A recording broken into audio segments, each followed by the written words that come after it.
in a gist of their knowledge about research. So, dear everyone and respected sirs, as we know, research is a systematic investigation and study of material and and source to reach the fact on basis of conclusion.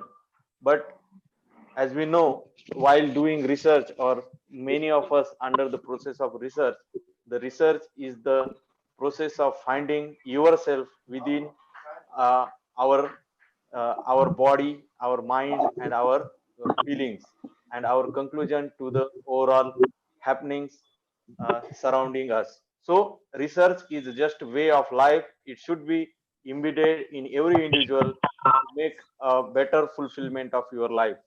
So, to introduce uh, today's honorable resource person, Dr. Chandan Bora, Sir, Associate Professor, PG Department of Commerce, Gondwana University, Gadchiroli. So, to introduce delegate resource person, I request Dr. Kamal Fole Madam, Department of Commerce, Digambara Bindu College, Bhokar, to explore the today's resource person. So I request Dr. Fole Madam to say few words and explore the today's resource person. Good morning to all. Myself, Dr. Kamal Phole from Department of Commerce, Digambara Bindu Mahavidyalaya, Bhokar. I am here in front of you to express my brief views and to introduce Dr. Chandan Bora sir for the session day 5 of the FDP of our College Department of Sociology and IQSC of DB College, Bhokar, and the session, 8th session, and the resource person is Dr. Chandan Bora sir, which is working as an associate professor, PG Department of Commerce, Gondwana University, Gadchiroli. They have an educational qualification, MCOM, LLB, NET, and PhD also. Then other education, they have completed diploma in system management with distinction from Aptech Computers.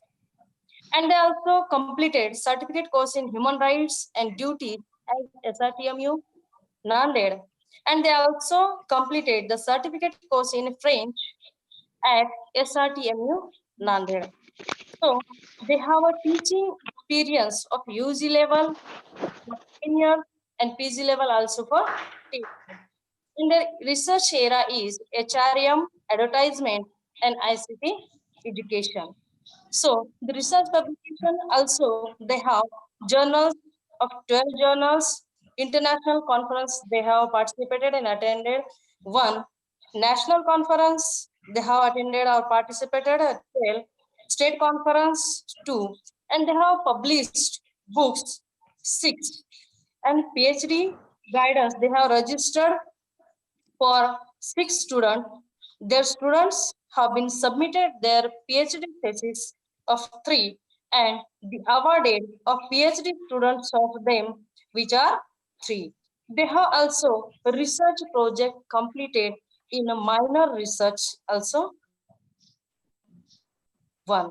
And a research work of their PhD, it is also awarded and entitled as an analytical study of child labor with special reference to Nanded district. And they are also having with a membership of the member of Maharashtra State Bureau of Textbook Production and Curriculum Research, Pune. So we know they very well.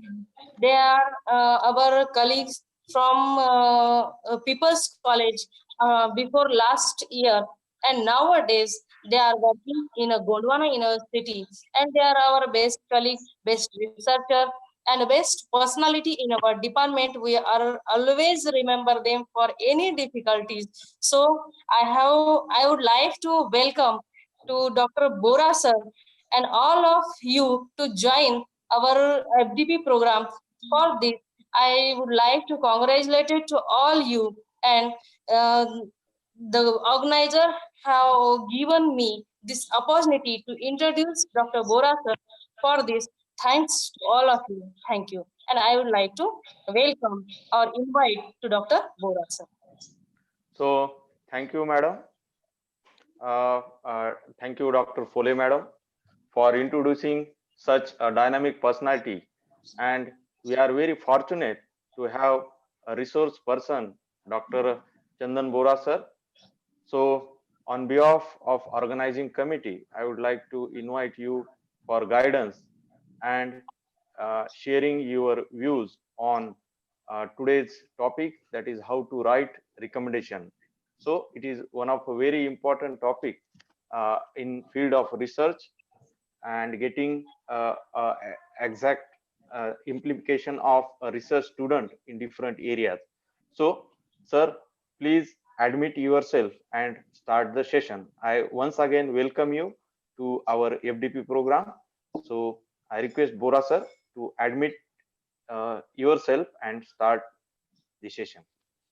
Hello, am I audible? Yes, sir. Yes, sir. Yes. Please continue. Thank you very much for inviting me to take session on one of the most important part of thesis, that is how to write recommendations. This is not only important in thesis, but also while writing any research paper, this is very important. I'm thankful to all I'm thankful to the organizers for inviting me for this session. Thank you very much. I will directly switch over to the session. Nowadays, we are talking about blended learning, that is learning from means online as well as offline mode. While attending few sessions, I saw that many participants think that if the sessions are either in English or Hindi, it will be better.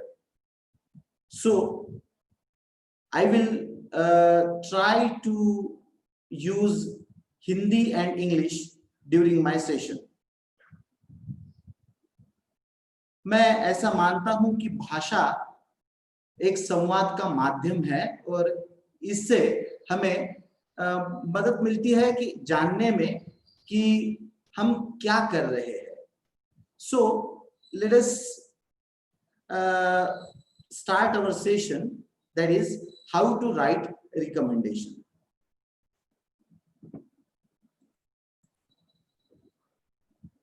It is said that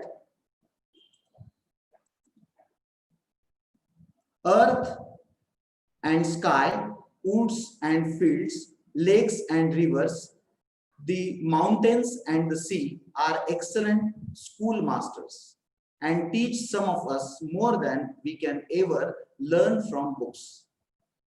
पृथ्वी और आकाश, जंगल और जमीन, तालाब और नदियां, पहाड़ और समुंदर, यह सबसे अच्छे स्कूल मास्टर्स होते हैं जो हमें बुक्स से भी बहुत ज्यादा सिखाते हैं. हम इनसे बहुत कुछ सीख सकते हैं. ऐसे ही एक स्टोरी से मैं अपने सेशन की शुरुआत करूंगा. अगर आपको याद होगा तो मैंने एक वीडियो भी आपके साथ शेयर किया था जिसमें मैं आशा करता हूं कि आपने वो वीडियो देखा होगा. उस वीडियो में मैंने थोड़ा रिकमेंडेशन के बारे में बताया था जो हम आखिरी में देखेंगे. एक शुरुआत करता हूं. प्रकाश अय्यर की एक स्टोरी मैंने कुछ दिन पहले पढ़ी थी. जो स्टोरी चालुटिका ब्रिज नाम के एक ब्रिज के बारे में थी. चालुटिका अमेरिका के हॉन्डुरस राज्य में एक शहर है जहां एक ब्रिज है जिसका नाम है चालुटिका ब्रिज। सबसे पहले 1930 में यूएस आर्मी ने यह ब्रिज बनाया था।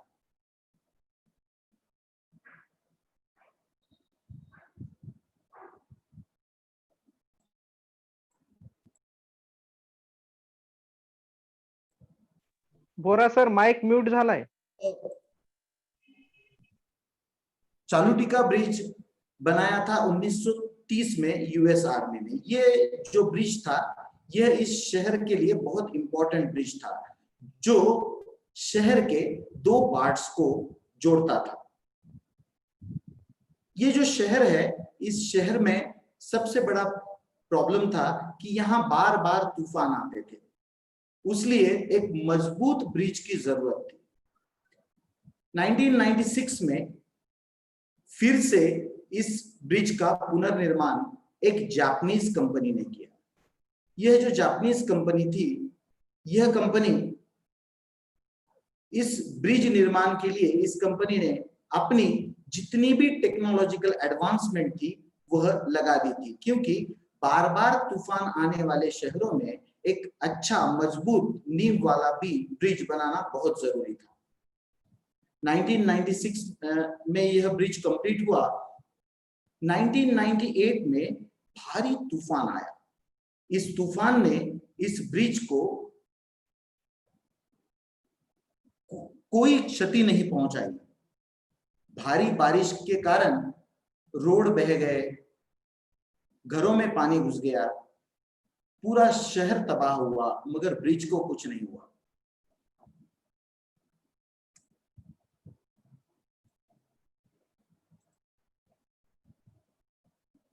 आप जानते हो कि नेचुरल डिजास्टर्स बहुत डेंजरस होते हैं, और क्या हुआ कि ब्रिज को कुछ नहीं हुआ, मगर नदी ने अपना रुख पलट लिया।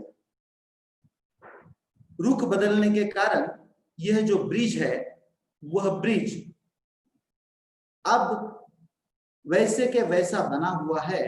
मगर अगर आपने देखा, इस दूसरे फोटो में अगर आप देखेंगे तो ब्रिज तो खड़ा है, मगर नदी ने अपना रुख बदलने के कारण इस ब्रिज का आज कोई उपयोग नहीं है। मैंने ये स्टोरी आपके साथ इसलिए शेयर की क्योंकि मैं आपको कुछ बातें अपने पीएचडी के संदर्भ में बताना चाहता हूं। उसमें हमने देखा कि फ्यूचर जो है वो अनसर्टन है। हमें पता नहीं कि भविष्य में क्या होगा। हमने पीएचडी को तो रजिस्टर कर लिया, मगर हमें आने वाले बहुत सारे चीजों से सामना करना है, क्योंकि बहुत चैलेंजेस आएंगे पीएचडी करते वक्त। इसी के साथ हमें यह भी सुनिश्चित करना जरूरी है कि हम जो पीएचडी कर रहे हैं, इसके लिए जो एफर्ट्स लगा रहे हैं, जो प्रयास हम कर रहे हैं, वो व्यर्थ न जाए, इसकी उपयोगिता हो, यह प्रयास सार्थक हो। आपको पता ही होगा कि हर समस्या का कोई ना कोई हल होता है। वैसे पीएचडी करते वक्त भी बहुत सारी समस्याएं आती है, मगर हर समस्या का हल हमारे पास है। एक मर्यादित समय है, इस समय में मैं अपना यह विषय रखना चाहता हूं, इसलिए मैं पीपीटी का यूज कर रहा हूं, और मैं ऑलरेडी वीडियो आपको पहले ही शेयर कर चुका हूं, क्योंकि उससे हमारा समय व्यर्थ न जाए। मेरा सेशन का जो प्लान है वो 40 मिनट में मैं सेशन कंप्लीट करूंगा, फिर हम क्वेश्चन आंसर लेंगे।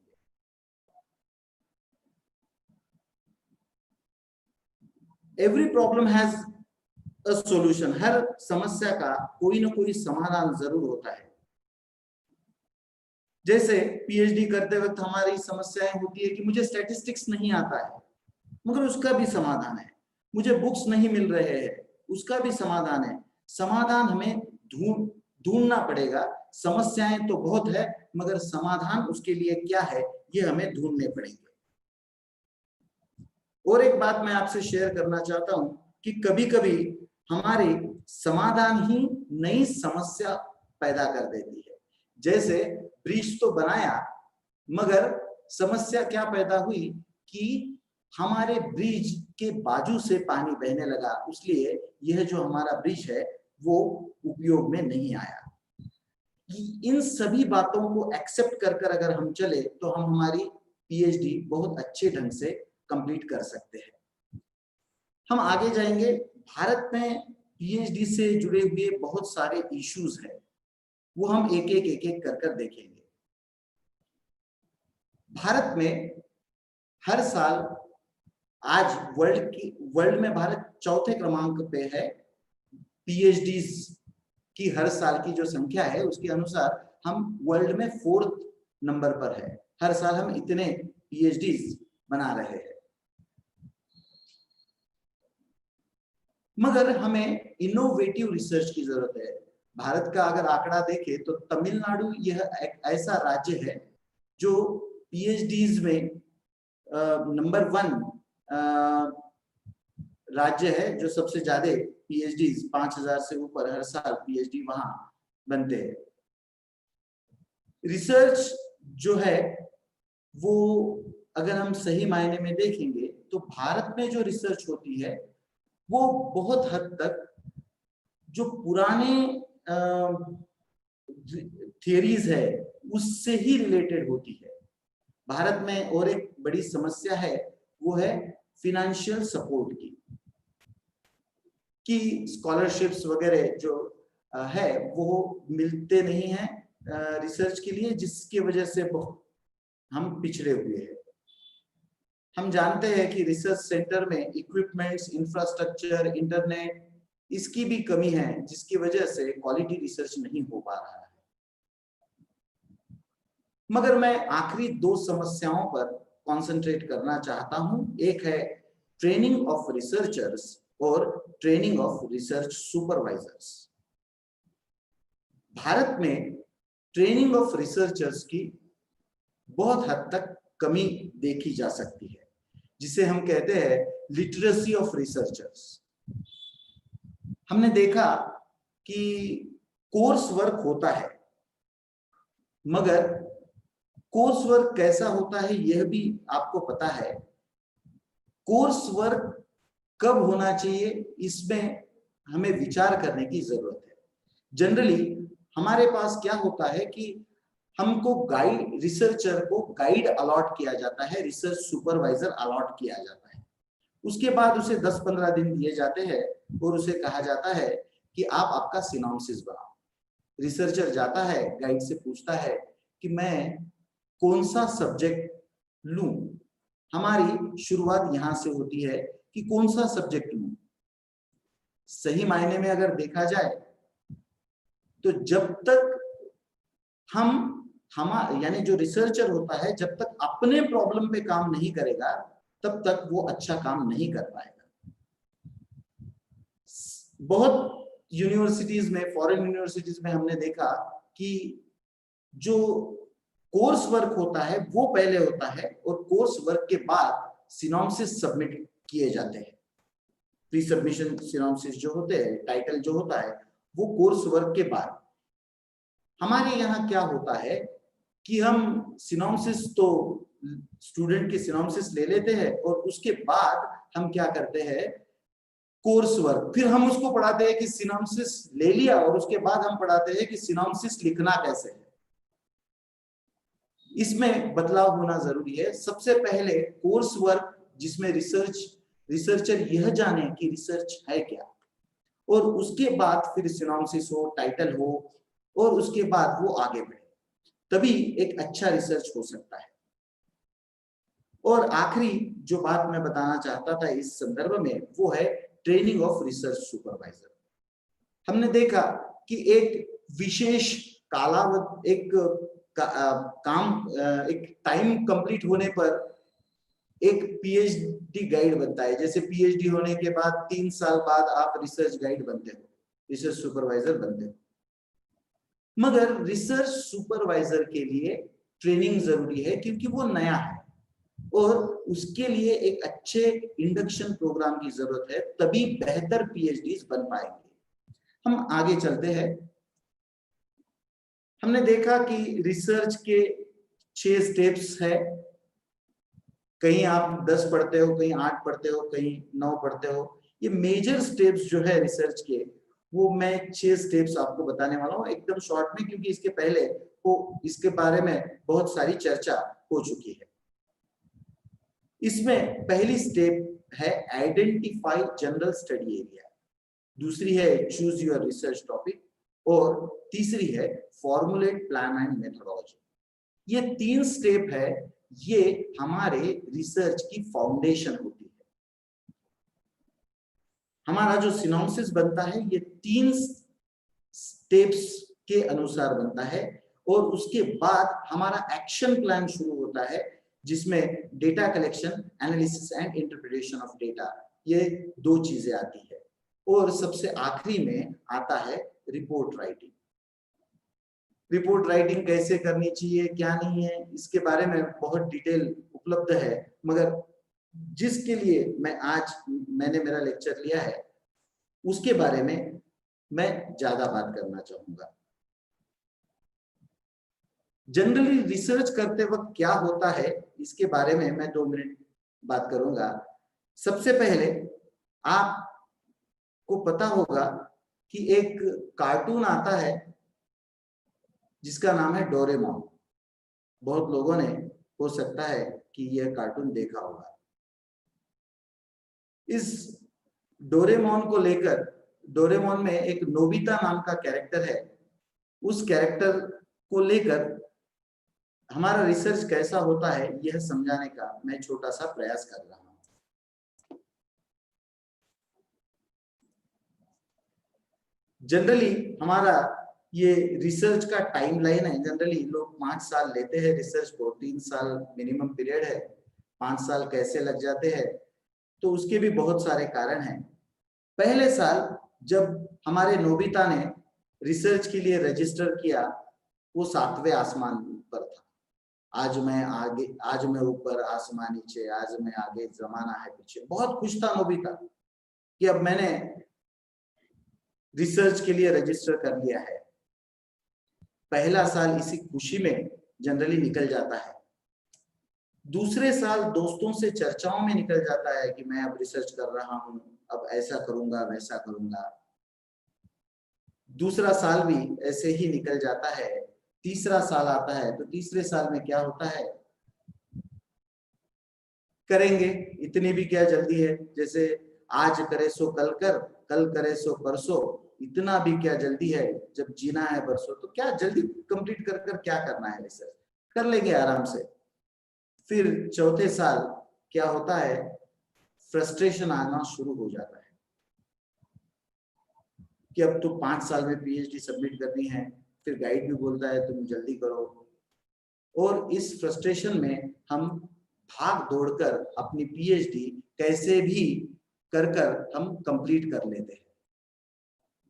जनरली बहुत सारे रिसर्चर्स के साथ यही होता है। हमने देखा कि बहुत सारे रिसर्चर इसी प्रकार अपनी पीएचडी कंप्लीट करते हैं।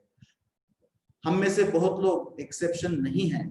सिर्फ ये पीएचडी के बारे में नहीं है, तो रिसर्च पेपर के भी बारे में जनरली ऐसे ही होता है, करेंगे और आखिरी में हम गड़बड़ कर आखिरी में काम शुरू करते हैं और एक अच्छा रिसर्च पेपर नहीं बन पाता है। इसको ध्यान में रखते हुए कुछ महत्वपूर्ण बातें मैं आपके साथ शेयर करना चाहता हूं कि जो आत्मा होती है किसी भी पीएचडी की, वो होती है रिकमेंडेशंस। जो आखिरी चैप्टर होता है कंक्लूजन्स एंड रिकमेंडेशन, यह किसी भी रिसर्च की आत्मा होती है। रिसर्च तब तक क्वालिटी नहीं कहा जा सकता जब तक उस रिसर्च में एक अच्छे रिकमेंडेशंस नहीं है, तब तक उस रिसर्च को हम अच्छा रिसर्च नहीं कह सकते। फिर एक अच्छे रिकमेंडेशंस लिखने के लिए क्या करना चाहिए, सबसे पहले हम शुरुआत करेंगे हाउ टू राइट कंक्लूजन। इसके बारे में मैं एकदम शॉर्ट में बताऊंगा कि कंक्लूजन कैसा लिखा जाए। जनरली कंक्लूजन कैसा लिखा जाता है और हमने क्या लिखना चाहिए। कंक्लूजन क्या है, तो in simple language conclusion is a summary of what you did during your research. तो इसमें क्या क्या होना चाहिए? तो सबसे पहले यह याद रखिए कि जो कंक्लूजन है वो अपने टॉपिक से रिलेटेड हो। बहुत बार हमने देखा कि लोग अपना टॉपिक और होता है और कहीं और वो कंक्लूजन्स लिखते हैं। तो कंक्लूजन टॉपिक के अनुसार होना चाहिए, टॉपिक से बाहर मत जाइए। नेक्स्ट है, चेक कीजिए कि क्या आपने आपके जो ऑब्जेक्टिव्स लिए थे क्या वो आप कंप्लीट कर पाए? क्या आपके कंक्लूजन टॉपिक में सभी ऑब्जेक्टिव्स को कवर किया गया है क्या? आपको पता है, मैं आपको बताने की जरूरत नहीं है, social science is a science which studies human behaviour. और आपको यह भी पता है कि ह्यूमन बिहेवियर एक जैसा नहीं हो सकता। उसलिए हमारे जो ऑब्जेक्टिव्स है उसे ध्यान से देखिए कि हमारे ऑब्जेक्टिव्स है क्या। क्या हमने हमारे ऑब्जेक्टिव के अनुसार अपना रिसर्च पेपर बनाया है, या क्या हमने अपने ऑब्जेक्टिव्स के अनुसार हमारा थीसिस लिखा है? यह कब होगा? अगर आपका क्वेश्चनर ऑब्जेक्टिव्स के अनुसार बना होगा।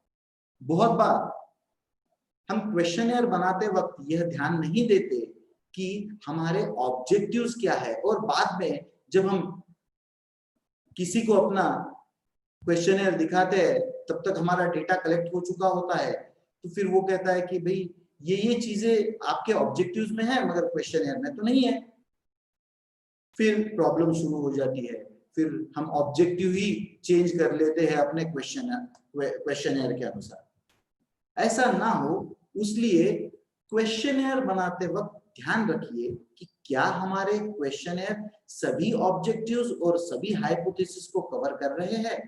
अगर ऐसा हो रहा है तो हमारा रिसर्च बहुत अच्छा होगा और हमारा कंक्लूजन भी बहुत सिस्टमैटिक होगा। अगला प्रश्न है important findings of the topic.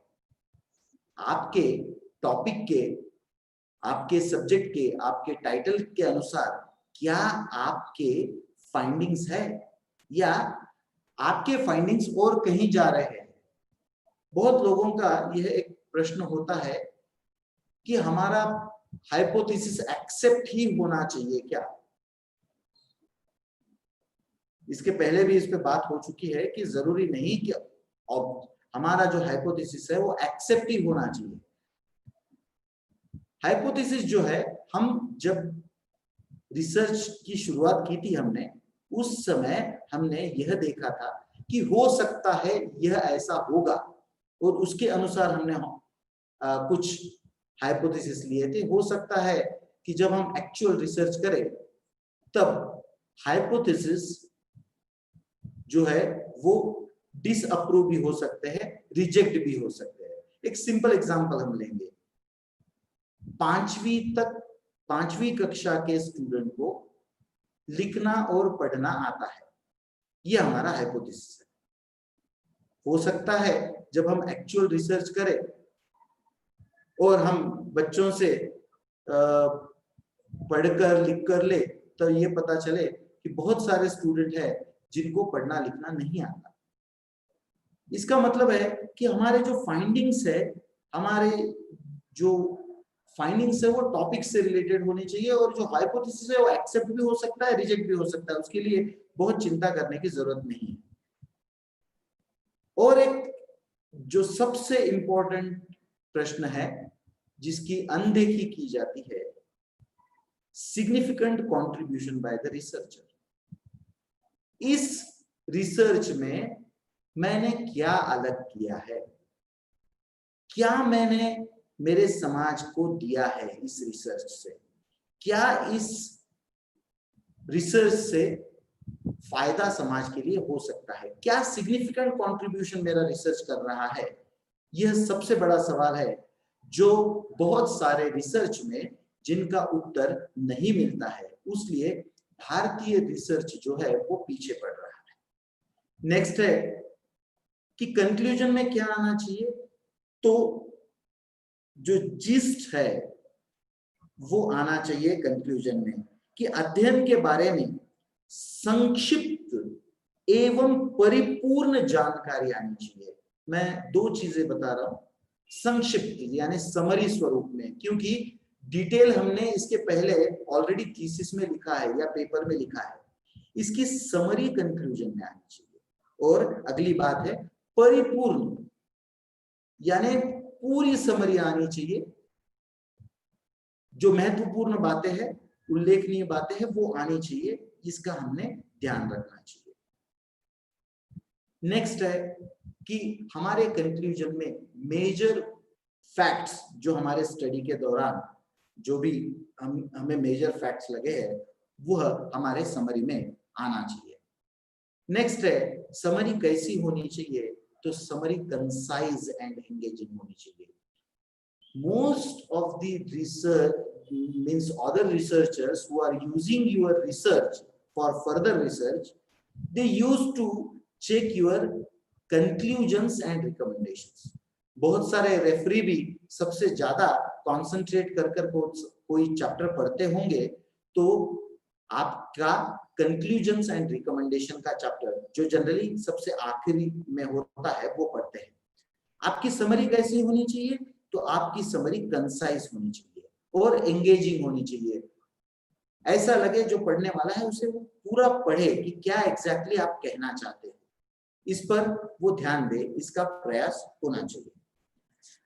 अब हम आगे जाएंगे रिकमेंडेशंस पर।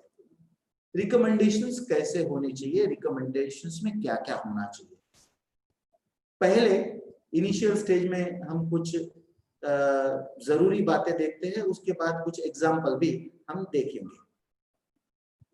Generally conclusion and recommendation, conclusions, findings, recommendation का जो आखिरी चैप्टर होता है, वो एक ब्रीफ इंट्रोडक्शन से होना चाहिए। ये इंट्रोडक्शन बहुत अच्छा होना चाहिए, जिसमें परिपूर्ण रूप से आप थीसिस में क्या आपने किया है इसका उल्लेख आना चाहिए। दूसरी बात है कि recommendations are generally included at the very end of your conclusion chapter. Conclusion chapter में सबसे आखिरी में रिकमेंडेशंस होते हैं, जैसे ब्रीफ इंट्रोडक्शन, उसके बाद कंक्लूजन, फाइंडिंग्स और अगर रिकमेंडेशंस। और एक चीज बहुत लोग पूछते हैं कि हर सब्जेक्ट में रिकमेंडेशन होते हैं क्या, हर थीसिस में रिकमेंडेशन होते हैं क्या, हर रिसर्च पेपर में रिकमेंडेशंस जरूरी होते हैं क्या। मित्रों, हर थीसिस में, हर रिसर्च पेपर में रिकमेंडेशन होना ही चाहिए, ऐसा कोई थंब रूल नहीं है। विषयानुसार रिकमेंडेशन हो भी सकते हैं, नहीं भी हो सकते। कुछ जो रिसर्च पेपर होते हैं या कुछ थीसिस होते हैं जिसमें सिर्फ conclusions are enough, there is no need to write recommendations, यानी कंक्लूजन काफी है, रिकमेंडेशन की जरूरत नहीं है। इसलिए अगर रिकमेंडेशन हमारे चैप्टर में होंगे तो वो सबसे आखिरी में होंगे। दूसरी एक बात है कि present the conclusions and recommendations in the point form. Paragraph form में मत लिखिए, पॉइंट फॉर्म में लिखिए। हो सके तो पॉइंट फॉर्म में लिखते वक्त भी आप अगर हो सके तो प्रयास करें कि हर पॉइंट को क्या आप टाइटल दे सकते हैं। जैसे आपने जो भी रिकमेंडेशन दिया है उसके कुछ टाइटल डिसाइड कर सकते हैं क्या, एक शॉर्ट में टाइटल और उसके बाद उसका डिटेल आप दे, तो पढ़ने वाले के लिए वो बहुत आसान होता है। अगर ये आप पॉइंट वाइज दे तो पढ़ने वाला इसे आसानी से समझ सकेगा और आपके रिसर्च के बारे में अधिक जानकारी वह प्राप्त कर सकेगा। नेक्स्ट है recommendations should be concrete and specific. हमने देखा कि बहुत सारे रिसर्च में जो रिकमेंडेशन होते हैं वो वेग होते हैं, वो कॉन्क्रीट नहीं होते, वो स्पेसिफिक नहीं होते। बहुत सारे एग्जाम्पल हम देख सकते हैं, जैसे एक ने स्टडी किया स्टूडेंट्स पे और उसने कहा कि ज्यादा पढ़ाई करने पर बच्चे पास होते हैं, वैसा देखा जाए तो इसमें कोई नई बात हमने नहीं जानी है। रिकमेंडेशन कॉन्क्रीट होनी चाहिए। पढ़ाई, बहुत पढ़ाई करने पर, बहुत पढ़ाई यानी क्या, इसका बेसिक अर्थ क्या है, पढ़ाई कैसी होनी चाहिए। और एक मैंने कुछ दिन पहले एक रिकमेंडेशन देखा था कि पॉलिटिकल साइंस से जुड़ा कुछ विषय था कि जो पंचायत में जो लीडरशिप होती है उसके बारे में था। तो अच्छे लोग चुने जाने चाहिए। अच्छे लोग का मतलब क्या, आपने इसे डिफाइन करना चाहिए, इसे इलेबोरेट करना चाहिए, तभी आपका रिकमेंडेशन कॉन्क्रीट होगा, स्पेसिफिक होगा। और एक कॉमर्स का भी एक मैं एग्जाम, जैसे मैं कॉमर्स का हूं तो मैं एक कॉमर्स का एक एग्जांपल देना चाहता हूं कि शेयर मार्केट से एक रिलेटेड स्टडी थी, उसमें लिखा था कि अच्छे शेयर्स खरीदने चाहिए जिसकी वजह से इन्वेस्टर को प्रॉफिट हो। इसमें क्या नई बात है, ये तो कोई भी बताएगा कि अच्छे शेयर खरीदने, मगर अच्छा शेयर यानी क्या, इसका मतलब क्या, जब तक यह आप स्पेसिफाई नहीं करोगे तब तक आपका रिकमेंडेशन सार्थक नहीं होगा, इसका कोई उपयोग नहीं होगा। इसलिए हमें यह जानना जरूरी है कि हमारा रिकमेंडेशन कॉन्क्रीट है या नहीं है, स्पेसिफिक है कि या नहीं है, अपने सब्जेक्ट से जुड़ा हुआ है या नहीं है। अगली इंपॉर्टेंट बात है कि जनरली हमारा रिसर्च शुरू होता है रिसर्च क्वेश्चन से, उसके बाद हम कंक्लूजन्स लिखते हैं और रिकमेंडेशंस लिखते हैं। तो रिकमेंडेशन लिखते समय हमने हमारे 3 चीजें चेक करनी जरूरी है। हमारे रिसर्च क्वेश्चंस क्या थे, सिंपल वे में हम यह कह सकते हैं कि हमारे रिसर्च के ऑब्जेक्टिव्स क्या थे। जैसे हमने 7-8 ऑब्जेक्टिव्स लेकर अपनी रिसर्च की, बाद में हमने यह देखना चाहिए कि इन ऑब्जेक्टिव्स से रिलेटेड सभी कंक्लूजन चैप्टर में आए हैं। उसके बाद यह देखना जरूरी है कि क्या इन सभी रिसर्च क्वेश्चंस के लिए जरूरी रिकमेंडेशन हमने दिए हैं। जब तक हम यह नहीं जानेंगे तब तक हमारा रिकमेंडेशन का चैप्टर है वो बहुत अच्छा नहीं बन पाएगा। इसलिए हमें ये 3 क्वेश्चन हर रिसर्चर ने रिकमेंडेशन का चैप्टर लिखते वक्त या रिसर्च पेपर में रिकमेंडेशन लिखते वक्त ये 3 क्वेश्चन खुद से पूछने जरूरी है। क्या मैंने मेरे ऑब्जेक्टिव्स पे काम किया है, क्या मैंने इन ऑब्जेक्टिव्स से रिलेटेड कंक्लूजन लिखा है, और तीसरा प्रश्न है क्या ऑब्जेक्टिव्स और कंक्लूजन से जुड़े हुए रिकमेंडेशंस मैंने लिखे हैं। आपको एक बात जाननी जरूरी है कि जो कंक्लूजन होते हैं वो पास्ट होता है और जो रिकमेंडेशंस होते हैं वो फ्यूचरिस्टिक होते हैं, जो भविष्य से रिलेटेड होते हैं। कंक्लूजन तो हमने जो स्टडी की उसका जो कंक्लूजन निकला वो हमने हमारे थीसिस में या रिसर्च पेपर में लिखा, मगर क्या हमारे कंक्लूजन्स जो हमने लिखे हैं उससे जुड़े हुए कंक्लूजन निकल कर आया कि बच्चे फेल होते हैं क्योंकि वो पढ़ाई नहीं करते। हमारा रिकमेंडेशन होना चाहिए कि बच्चे कैसे पढ़ाई करें जिसकी वजह से वह अच्छे मार्क्स ले, पास हो। कौन से, जैसे हमारा कंक्लूजन आया कि इन्वेस्टर जो है वो अच्छे शेयर नहीं चुनता जिसकी वजह से उसे लॉस होता है। तो हमारा रिकमेंडेशन होना चाहिए कि अच्छे शेयर्स कैसे खरीदे जाए, इसके डिटेल हमने लिखने चाहिए। जैसे अभी आपने देखा भोसले सर भी, विशेष सर भी कुछ देर पहले बता रहे थे परीक्षा के बारे में। तो परीक्षा के बारे में भी पूरे महाराष्ट्र में और महाराष्ट्र के बाहर भी कि परीक्षाएं कैसी हो इस पर चर्चा चल रही है। कितने रिसर्च हुए मुझे पता नहीं, मगर रिसर्च होकर रिकमेंडेशन आए क्या कि परीक्षाएं कैसी होनी चाहिए। इसके बहुत सारे हल ढूंढे जा सकते हैं। परीक्षा लेने अगर लेनी हो तो भी बहुत सारे हल ढूंढे जा सकते हैं, नहीं लेनी हो तो कोई जरूरत नहीं, मगर अगर परीक्षा लेनी ऐसा अगर हमने विचार किया तो इसके बहुत सारे हल हम ढूंढ सकते हैं। मगर हम उस तरह से उसके बारे में अगर सोचे तो हर समस्या का हल हमारे पास है, मगर क्या हमारे कंक्लूजन्स स्ट्रांग है जिसकी वजह से हमारे स्ट्रांग रिकमेंडेशन आए? इसके लिए हमें काफी प्रयास करने पड़ेंगे। जब तक हमारे रिकमेंडेशन स्ट्रांग नहीं होंगे तब तक हमारा रिसर्च अच्छा नहीं होगा, हमारी रिसर्च की पहचान नहीं होगी। नेक्स्ट है, बहुत बार यह प्रश्न पूछा जाता है कि कितने रिकमेंडेशंस लिखे। हम रिसर्च को किसी वाटर टाइट कंपार्टमेंट में बंद नहीं कर सकते, इसलिए इस प्रश्न का उत्तर देना संभव नहीं है। अपने विषय अनुसार, अपने ऑब्जेक्टिव्स के अनुसार, आपने लिखे हुए कंक्लूजन्स के अनुसार आपके रिकमेंडेशंस डिपेंड होते हैं। बहुत बार एक ही रिकमेंडेशन से आप आपका पूरा थीसिस कंक्लूड कर सकते हैं,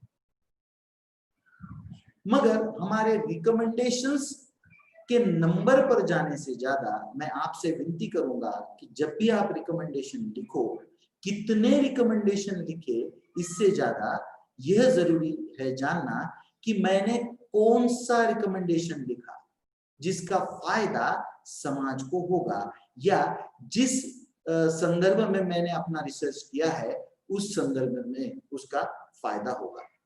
जैसे अगर मेरा इन्वेस्टर्स से जुड़ा हुआ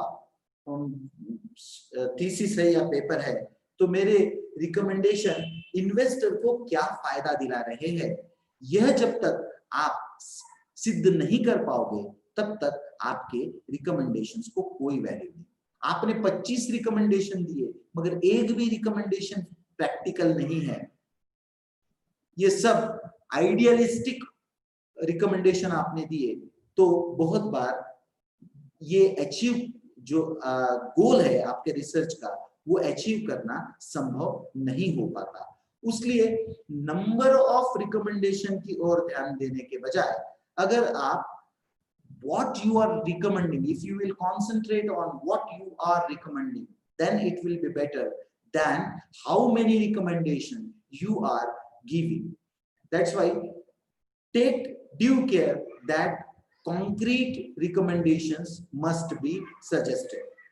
Next हम जाते हैं कि चेक आपके रिकमेंडेशंस के कुछ, मैं आपको टेस्ट चेक बताता हूं कि आपके ये सिर्फ कुछ है, इस ऐसे बहुत सारे टेस्ट चेक हो सकते हैं। आपके रिकमेंडेशन एक बार चेक करो, आप थीसिस लिख रहे हो या रिसर्च पेपर लिख रहे हो, it will not take much difference, but ask yourself whether your recommendations are feasible. क्या आपके रिकमेंडेशन फिजिबल है, यानी क्या आपने जो रिकमेंडेशन दिए है वो ठोस है क्या, वो काम करने योग्य है क्या? अगर नहीं होंगे तो आपके रिकमेंडेशंस का कोई उपयोग नहीं है। दूसरी बात चेक कीजिए कि क्या आपने जो रिकमेंडेशन दिए हैं वो कालातीत है या भविष्य को निर्धारित करने वाले हैं, और इस पे क्या खर्चा आने वाला है। अगर हो सके आप ये जो सेकंड है वो आपके रिसर्च के अनुसार डिपेंड है। तीसरा है जो बहुत बार हम इग्नोर करते हैं कि क्या हमारे recommendations relevant to law of land है, क्या हमारे रिकमेंडेशंस जो है जो हमारे देश में जो कानून है उसके अनुसार है क्या। बहुत बार हो सकता है कि आपने कोई रिकमेंडेशन लिखा मगर वह रिकमेंडेशन हमारे देश के कानून के अनुसार पॉसिबल नहीं है, तो ऐसे रिकमेंडेशंस नहीं देने चाहिए। आगे चलते हैं।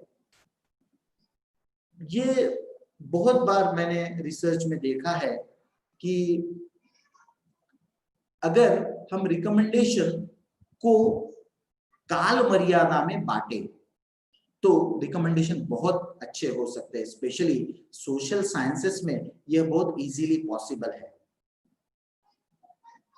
जनरली हम रिकमेंडेशन देते हैं तो क्या हम इन रिकमेंडेशन को दो भागों में बांट सकते हैं, जैसे हम शॉर्ट टर्म, लॉन्ग टर्म। कभी कभी यह भी पॉसिबल है कि शॉर्ट टर्म, मीडियम टर्म और लॉन्ग टर्म रिकमेंडेशन भी दिए जा सकते हैं। जैसे आज जो परिस्थिति उत्पन्न हुई है, इस परिस्थिति में बिजनेस हो, समाज हो या हेलो हेलो सर, आवाज आपकी आ रही है सर? सर आ रही है आवाज आपकी, आप कंटिन्यू कीजिए। आई थिंक किसी ने एनोटेट किया है। Yes yes yes. It is humble request to all the participant, do not annotate or share any screen over the screen, please. I think अभी Above resource person. स्क्रीन आ रहा है? Has, Yes, sir. नहीं sir नहीं। Okay परत share करें sir. अब परत share करते हैं। Okay sir, continue. या अब हाँ, हम थे रिकमेंडेशंस को अगर हम short term, medium term, long term इस प्रकार से डिवाइड कर सकते हैं तो करना चाहिए। मैं आपको एक सिंपल एग्जांपल देता हूं कि एक रिकमेंडेशन, जैसे अभी जो परिस्थिति उत्पन्न हुई है परीक्षाओं के संदर्भ में, तो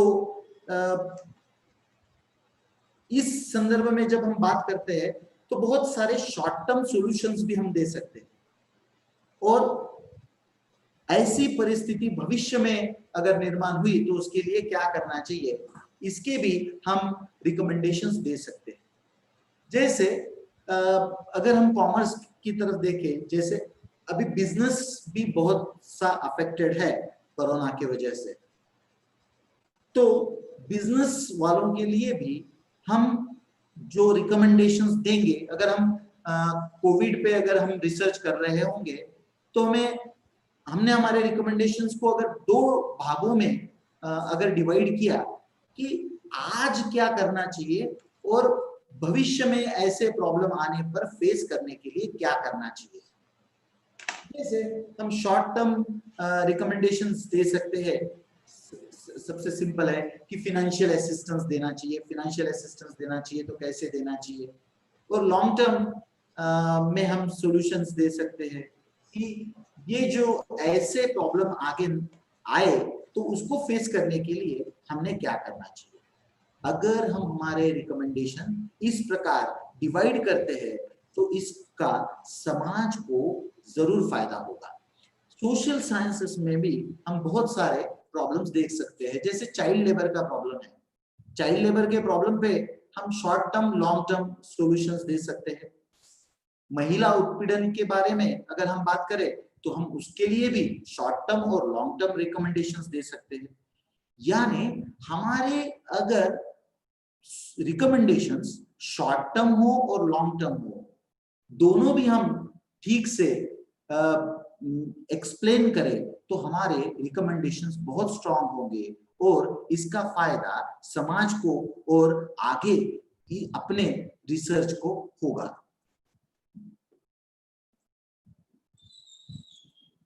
नेक्स्ट है check what new knowledge you have contributed. सबसे इंपॉर्टेंट, अगर आपके रिसर्च में आपने कुछ भी नहीं दिया तो जो मैंने आपको पहले एक वाक्य बताया था, एफर्ट्स एंड यूजफुलनेस, उसका फिर से प्रश्न निर्माण होता है।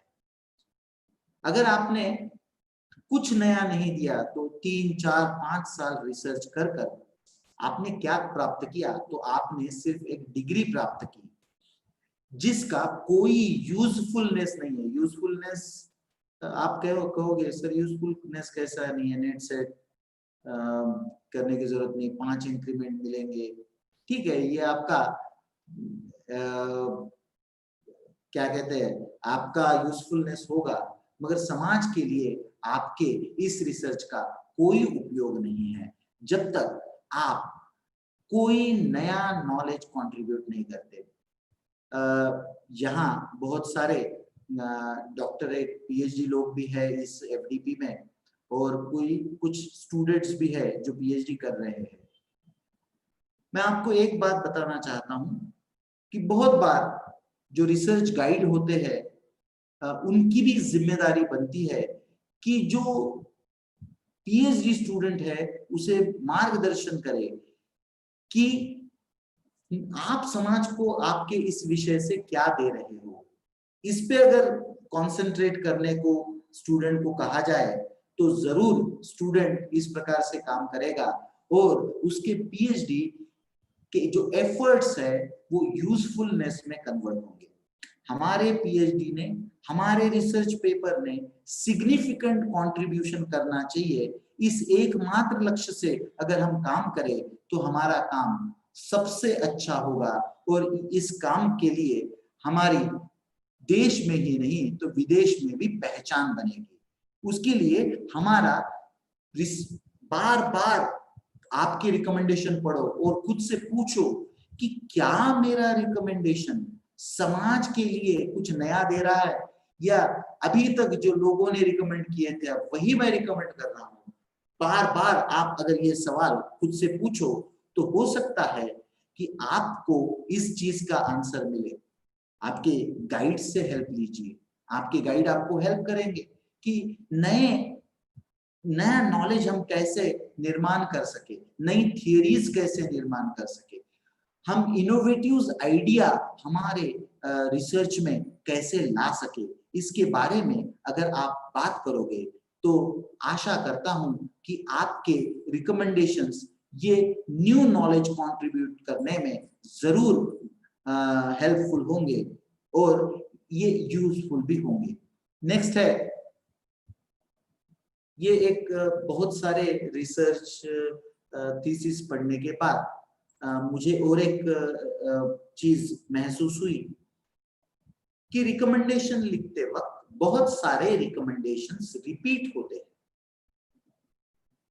मेरी आपसे यह विनती है कि आप रिपीट मत कीजिए, तो आप क्या कीजिए कि एक समान रिकमेंडेशंस जो होंगे उसको एक ग्रुप में डालिए और उसे लिखिए, जिसकी वजह से रिपीटेशंस नहीं होंगे और पढ़ने वाले को आपके रिकमेंडेशन पढ़ने में मजा आएगा और उसका फायदा भी होगा।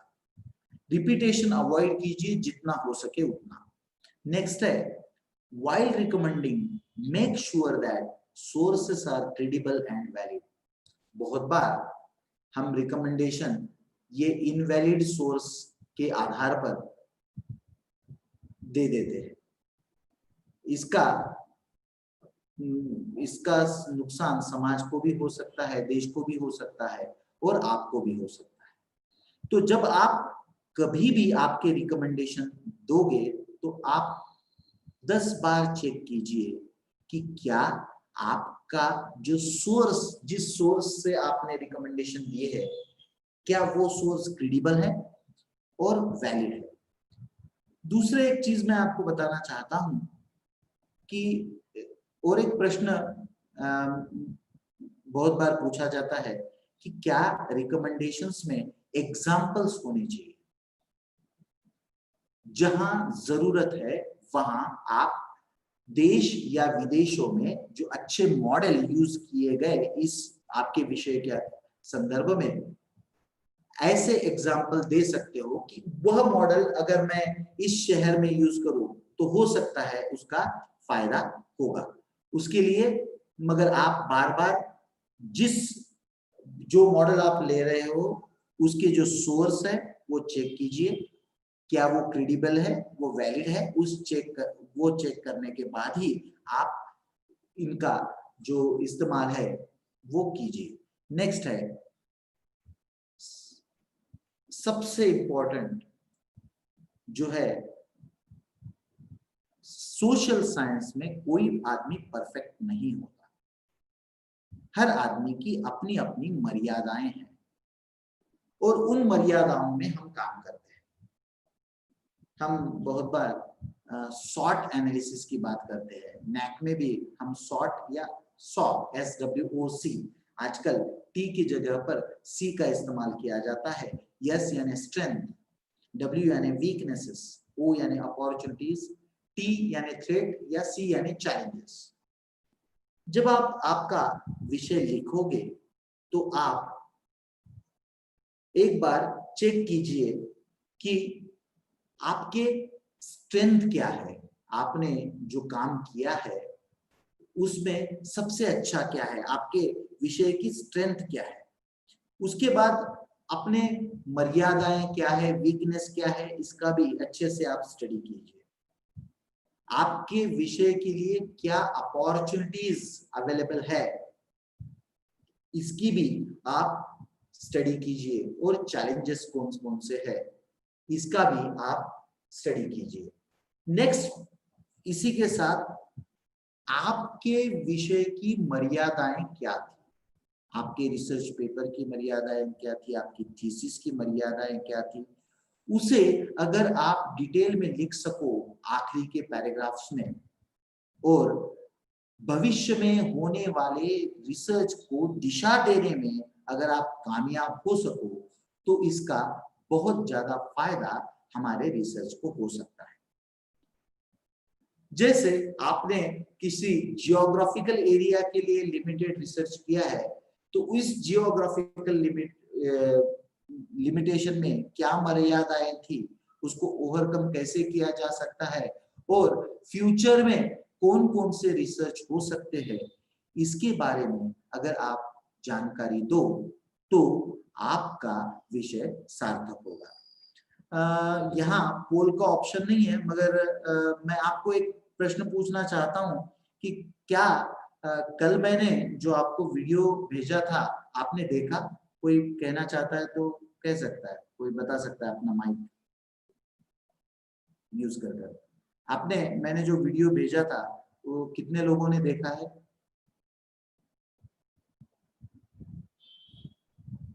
कोई? ये इंटरेक्टिव सेशन बनाना चाहता था, मगर मुझे मर्यादाएं मालूम है इस प्लेटफॉर्म की, जिसकी वजह से ये सेशन मैंने इंटरेक्टिव नहीं किया। किसी ने वीडियो देखा है क्या? आप चैट बॉक्स में भी रिप्लाई दे सकते हो।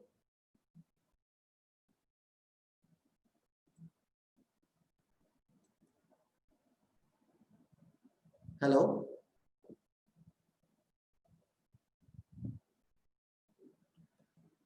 चलो जिन्होंने देखा है उनके लिए मैं सेशन को समाप्त करने के पहले मैंने एक आपको वीडियो भेजा था, उसके बारे में मैं बताता हूँ यहाँ प्ले करने के बजाय। सर, हाँ सर।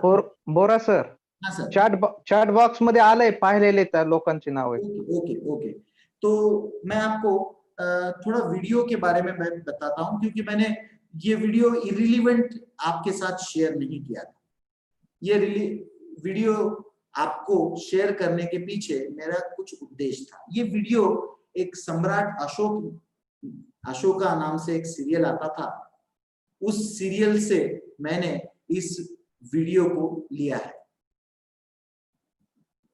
सुशीम और अशोक, इन दोनों में एक स्पर्धा, मैं बहुत और 5 मिनट आपको बताऊंगा, फिर आपसे प्रश्न लूंगा। सुशीम और अशोक ये दोनों भाई होते हैं। अशोक जंगल में पला बढ़ा, फॉर्मल एजुकेशन नहीं लिया था उसने, और सुशीम राजमहल में पला बढ़ा जिसने फॉर्मल एजुकेशन लिया था, कॉलेज गया था इन सिंपल लैंग्वेज। इन दोनों में एक स्पर्धा थी। उस स्पर्धा में एक प्रश्न दिया गया कि एक अश्रुव्यूह, एक युद्ध की रचना डेमो लगाया गया और उन्हें पूछा गया कि अगर ऐसी परिस्थिति उत्पन्न होती है तो आप क्या करोगे। ऐसे बहुत सारे वीडियोस है, अगर ऑनलाइन सेशन नहीं होगा तो बहुत अच्छे से हम इस पे डिस्कस कर सकते हैं। मैं एकदम सिंपल वे में आपको बताता हूं कि क्या वीडियो में हुआ। वीडियो में अशोक ने पहले सुशीम ने उत्तर दिया। ये जो सुशीम ने उत्तर दिया था वो कॉपी कैट यानी बुक्स में लिखा हुआ उत्तर था, ऐसा हो तो ऐसा ऐसा करना चाहिए। अशोक की बारी आई। अशोक ने अगर ऐसी व्यूह रचना भेदनी है तो क्या करना चाहिए, इसका जो बुक में लिखा हुआ आंसर है वो नहीं दिया, एक नई थियरी उसने बताई कि इस प्रकार की अगर समस्या निर्माण होती है तो हम कैसे उसका उत्तर दे सकते हैं। उसमें उसका एक बहुत सुंदर वाक्य है, वो कहता है विकल्प नहीं है तो ढूंढना चाहिए। रिकमेंडेशंस भी वैसी है, अगर हमारे पास विकल्प हर चीज का सॉल्यूशन है, हर चीज का अलग सॉल्यूशन है। दुनिया में हर लोग जिस प्रकार से एक चीज को कर रहे हैं उससे अलग चीज भी हो सकती है। हम कहते हैं ना यू कैन विन, बुक में मैंने पढ़ा था कि winner never do the different things, they do the things differently. हमारे रिकमेंडेशन भी अशोका के रिकमेंडेशन की तरह होनी चाहिए। अशोका जब रिकमेंडेशन देता है तब कहता है यदि सैनिकों का धर्म है मातृभूमि की रक्षा हेतु अपने प्राण गंवाना, तो राजा का धर्म है कि वो अधिक से अधिक सैनिकों के प्राणों के रक्षा हेतु रणनीति बनाए। उसी प्रकार रिसर्चर का काम है कि वो अपने रिकमेंडेशन ऐसे दे कि वो समाज उपयोगी हो। ऐसी रणनीति व्यूह रचना यानी रिकमेंडेशन है इन सिंपल लैंग्वेज में। आप ऐसा रिकमेंडेशन दो जो समाज के उपयोगी हो, जो राज्य के उपयोगी हो, जो देश के उपयोगी हो। ऐसे अगर आप रिकमेंडेशन दे सकोगे तो ही आप सही अर्थ में एक अच्छा रिसर्च कर पाओगे, जिसका फायदा ना कि सिर्फ आपको, समाज को, पर देश को भी होगा।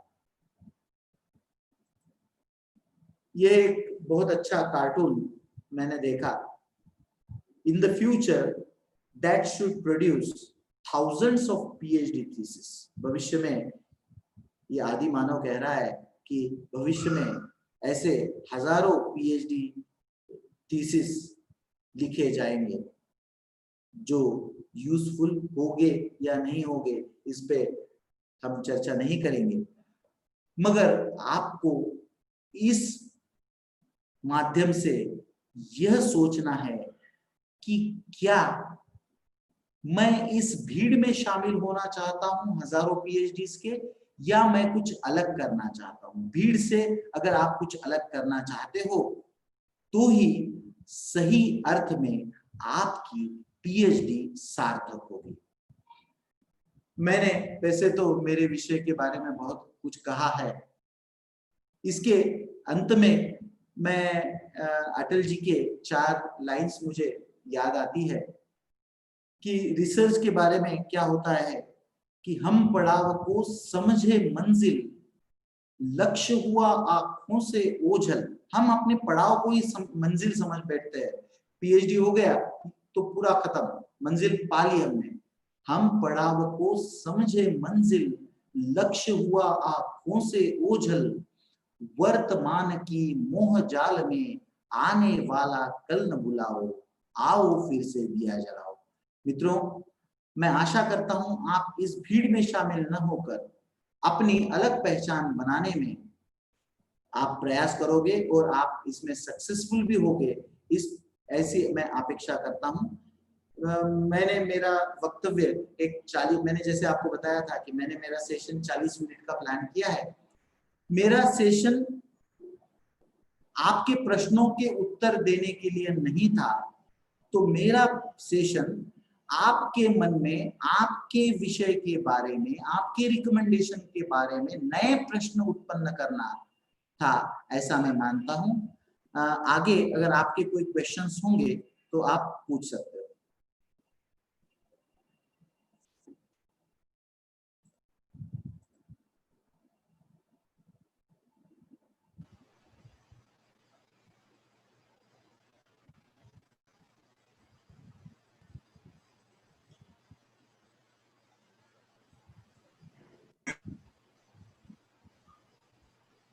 So participants, if you have any questions, please ask your questions through the chat box.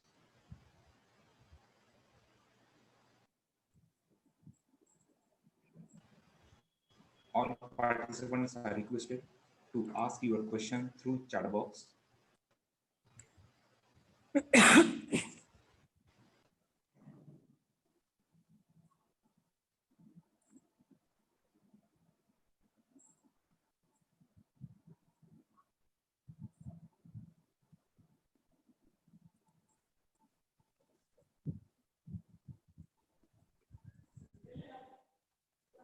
Hello, प्रश्न असतील तर विचारा.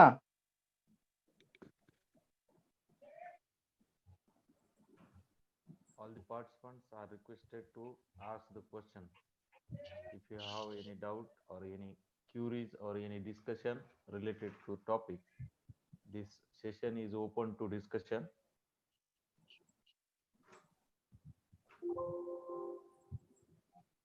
Jadhav sir, Yes, sir. घ्या. थँक्स. ठीक है. So with this given time, I assume that all the participants are very satisfied with the very informative talk of Dr. Chandan Bora sir over how to write recommendation. So thank you, sir, for giving very realistic, informative, and need of our session in this faculty development program to all the participants. So, sir, I would like to also share some of your words that are very important with to increase the quality of research that you have very in simplistic manner you have explained the reality of PhD in India and how the research students really passing their years in doing the research. So with this, you have also given a brief about your conclusion, objective, and how they should be correlated in writing the recommendation. So thank you, sir, for concluding your lecture with the inspiring lines of Bharat Ratna Atalji. And now, for vote of thanks, I would like to invite Dr. Sunita Tengse Madam, Head of the Department Sociology, late Ramesh Varpurkar College, Sonpet. So I would like to invite Dr. Sunita Tengse Madam for vote of thanks. Sir माझा आवाज येतोय का? Yes, madam. Please continue. You are audible. Good afternoon all. Digambarrao बिंदू महाविद्यालयाचा समाजशास्त्र विभाग, IQAC cell आणि स्वामी रामानंद तीर्थ मराठवाडा विद्यापीठ नांदेड यांच्या संयुक्त विद्यमाने जो 5 दिवसीय रिसर्च मेथोडॉलॉजी FDP चं आयोजन करण्यात आलेलं आहे. या FDP मध्ये आजचं 8वं सत्र आहे. या सत्रामध्ये आपल्याला मार्गदर्शक म्हणून लाभलेले चंदन बोरा सर, गडचिरोली गोंडवाना युनिव्हर्सिटी यांनी आपल्याला अत्यंत अमूल्य असं मार्गदर्शन हाऊ टू राईट रिकमेंडेशन याबाबत दिलेलं आहे. हे मार्गदर्शन निश्चितच संशोधक, मार्गदर्शक आणि अभ्यासकांना उपयुक्त आहे. खरंच सरांनी तथ्य संकलन करत असताना प्रामुख्याने उद्दिष्टांवर आपण कॉन्सन्ट्रेट केलं पाहिजे. त्यामुळेच आपल्याला योग्य अशा सामाजिक परिस्थितीची जाणीव होऊ शकते आणि योग्य निष्कर्ष त्या ठिकाणी निघू शकतात असं मार्गदर्शन केलं. सर्व संशोधनामध्ये रिकमेंडेशन हे आवश्यक असतात. हे या ठिकाणी या सरांनी सांगितलं की ते काही आवश्यक नाही. प्रत्येक संशोधनामध्ये रिकमेंडेशन असतातच असं नाही. तर रिकमेंडेशन लिहित असताना काही रिकमेंडेशन किती लिहावेत याबाबतही आपल्यावर कुठलेही बंधन नाही. तर रिकमेंडेशन कशा असावेत याबाबत आपल्याला सरांनी खूप छान असं मार्गदर्शन केलेलं आहे. आणि रिकमेंडेशन लिहित असताना ते शॉर्ट टर्म, मीडियम टर्म आणि लॉंग टर्म या पद्धतीने आपण मांडावेत. त्याबरोबर सरांनी अत्यंत शेवटी आपल्याला या ठिकाणी मोठा प्रश्न केला की आपलं संशोधन कसं आहे यावर आपण विचार केला पाहिजे आणि आपल्या संशोधनाचा दर्जा हा निश्चितच उत्कृष्ट असला पाहिजे आणि जो समाज उपयोगी असला पाहिजे. या ठिकाणी मला बोलण्याची संधी दिली त्याबद्दल मी प्रथमतः चंदन बोरा सर, महाविद्यालयाचे प्राचार्य, समाजशास्त्र विभागाचे डॉक्टर भिसे सर, सूत्रसंचालन करणारे जाधव सर आणि सर्व FDP आयोजक समितीचे या ठिकाणी धन्यवाद मानते. Thank you. So thank you, madam. for your very brief words of thankfulness in this last session of uh, uh, FDP program. So I also want to share some thankful words to Dr. Bora sir, that he has given importance to quality research rather than quantity of research. So, sir, as you have given examples of also giving and recommendation to the present situation over a different market condition, examination condition, which will really helpful to stabilize these social situation in very stabilized form, very effective form after a pandemic situation. So thank you, sir. Thank you, sir. for your Thank you very much. words of thankfulness. And for all participants, I would like to make one announcement. The next session and the last session of this faculty development program, that is a valedictory function or session, will be conducted sharply 1:30 p.m. in afternoon. So with the permission of organizers and organizing committee members, technical members, uh, I uh, I will declare here this morning session or 8th session of this FDP is concluded here. So thank you everybody.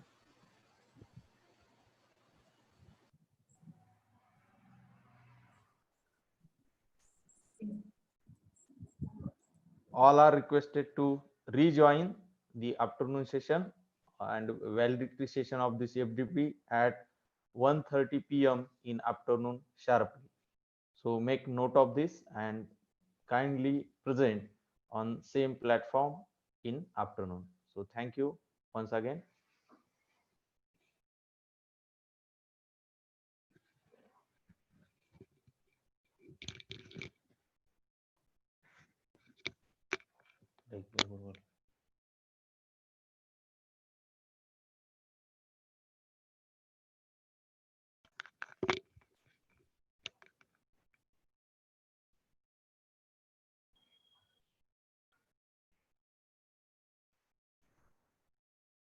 Hello, Bhise sir. Hello.